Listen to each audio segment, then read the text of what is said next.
All right, the 2026 FIFA World Cup is absolutely getting very, very interesting, and we saw an intriguing result when Brazil and then Morocco gave us a first-class game in the World Cup. And of course, that has been one of the disappointing results for the Brazilians. I mean, drawing in their first game in the history of the World Cup. The last time such kind of a thing happened was in Russia 2018 when they drew 1-1 against Switzerland. And even before that, the last time before yesterday and that of Switzerland was way back 1978 when they drew 1-1 against Mexico. Yesterday, the Moroccans give them a very good run for their money, and especially how the Moroccans set up in their 4-4-2-1. They set deep. And interestingly, the Moroccan came with different ideas, and they came with a bit to set the tone, making sure that whenever the Brazilians are setting up in a high line, they use quick feet pass and then very good or great transition to set up the Brazilians. And that was what clearly happened when Brahim Diaz gave the first pass for Ismail Saibari to score the first goal for the Moroccans. The Moroccans set up in a 4-4-2 formation with goalkeeper Yassine Bono in goal post, Ashraf Hakimi, Nusair Mazraoui, Riyad Chadi and Issa Diop gave us a top-notch performance. And this is probably what their debut tournament playing together. Because the last World Cup, it was Naif Agued and, of course, Roman Saiz who played. And they have been the main men for the centre-backs of Morocco.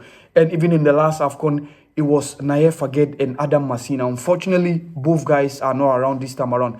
But Riyad Chadi and, of course, Issa Diop gave a top-notch performance. What you can talk of that teenage sensation, Ayub Boadi. That guy gave a good account of himself. And interestingly, that shows the reason why the French people are furious when he switched his nationality to join the Atlas Lions prior to the 2026 FIFA World Cup. Ayub Boadi was, for me, my man of the match. In as much as Vinicius Junior equalized for Brazil and he was awarded the MVP for the game, for me, Ayub Boadi showed tenacity, great play, retentional play, ball resistance, press resistant. He made sure he shielded the backline. And of course, Nail Ainaoui also gave a marvelous performance. And of course, when you were seeing how the Moroccans set up, they had two ball-carrying midfielders in the shape of Bilal El Hanous and of course Azedine Ounahi. And yesterday they played Ismail Sarabari, who has been a winger, as a false nine.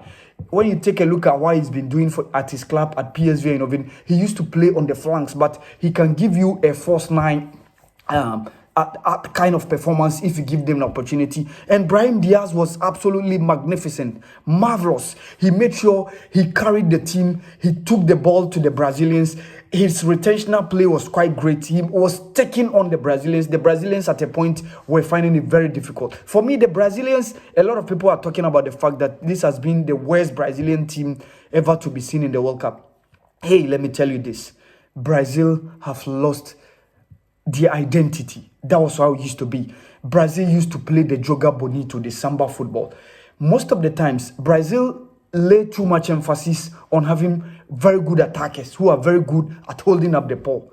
And they don't play too much on having too much ball retentional midfielders. They just want tacklers. If you take a look at what has been happening, even in the 1990s when they were winning, the likes of Dunga, the likes of Alde, Cesar Sampaio, that is what they have been doing. In 2002, it was Edmilson, and of course, if Edmilson tackles, he just release the ball. They have Ronaldinho, they have Kleberson, they had Rivaldo, and of course, Ronaldo. But right now, the game is all about the midfield. You need to have good midfielders who have ball retentional play, who are press resistant, who are able to help you control the game. And that was what clearly Brazil were lacking yesterday in the game. If you take a look at what happened, Casemiro was found wanting. Immediately the Moroccans pressed him, they take the ball. And Casemiro was probably one of the weakest links within the Brazilian team. And of course, I don't understand the reason why Coach Carlo Ancelotti decided to play Roger Ibanez, who is a centre-back, as the right-back, which was quite unfortunate. So he wasn't giving support to Rafinha on the right flank. Rafinha was a pale shadow of himself. He wasn't clearly seen within the game. Igor Thiago was just a pale shadow you can say a passenger within the game, because there was a no ball carrier from the Brazilian team who is going to take him to the Moroccans. It was always about Vinicius Junior, who was making sure that he will make things run for the Brazilians. And unfortunately, this is where I see that for Carlo Ancelotti to drop João Pedro for the Brazilians setup in this 2026 World Cup, for me, is a mistake. I think his presence could have helped, because he would drop deep to make sure he link up within the midfielders alongside him and the likes of Bruno Guimaraes, maybe the wingers Rafinha, and of course Vinicius Junior. A tailor-measured pass coming from Brahim Diaz. If you saw what Gabriel Magalhaes and of course Marquinhos did this season, they did a marvelous job for their clubs, PSG and Arsenal. But take a look at what happened when Brahim Diaz decided to give that tailor-measured pass, defense-splitting pass. It was just in between them, and Ibrahim Saibari took the opportunity to score the first goal for the Moroccans. And it needed to take Vinicius Junior to equalize for the Brazilians. The Brazilians have really shown that they were really poor. And in as much as Carlo Ancelotti was making substitution, bringing on the board the likes of Luis Enrique, and of course, changing the likes of Igor Thiago, still things were not happening for the Brazilians. The Moroccans did really show a top-notch performance. Yesterday, I really respected the top-notch performance of Achraf Hakimi and Noussair Mazraoui. It got me to understand that if a player is playing at a top level, he used to rise up when it comes to top performance or top tournaments like the World Cup. Noussair Mazraoui made sure he invests to add up to the midfield play and add to the numbers to make sure the Moroccans overpower the Brazilians deep in midfield. Achraf Hakimi made a lot of movement.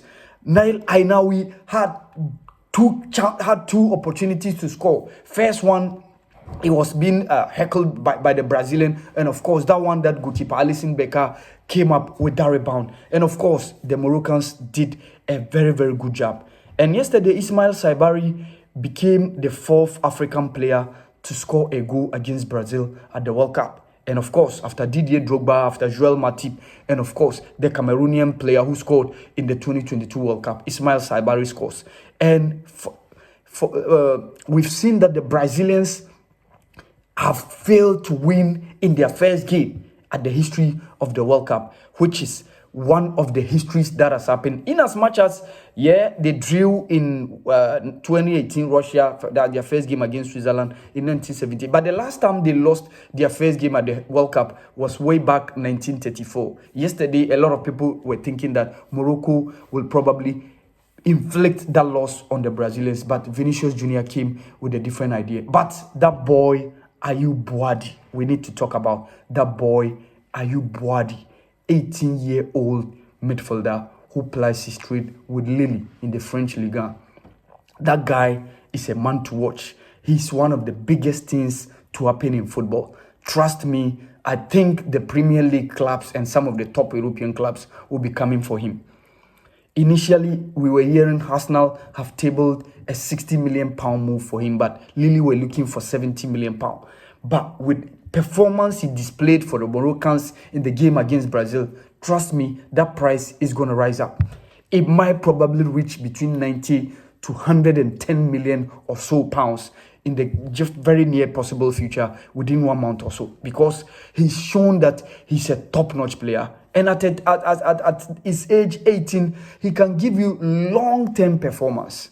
And that was what happened between Brazil and of course Morocco when they drew 1-1 in that game at the MetLife Stadium. Yesterday, Scotland also scored 1-0 against Haiti, and John McGinn became the first player to score for the Scottish team in the 21st century in the history of the World Cup. The last time was Craig Bailey against Norway in 1998. And of course, it was the first time the Scottish have won a game at the World Cup since 1990. In as much as the Haiti team came with top-notch performance, they also give a good account of themselves.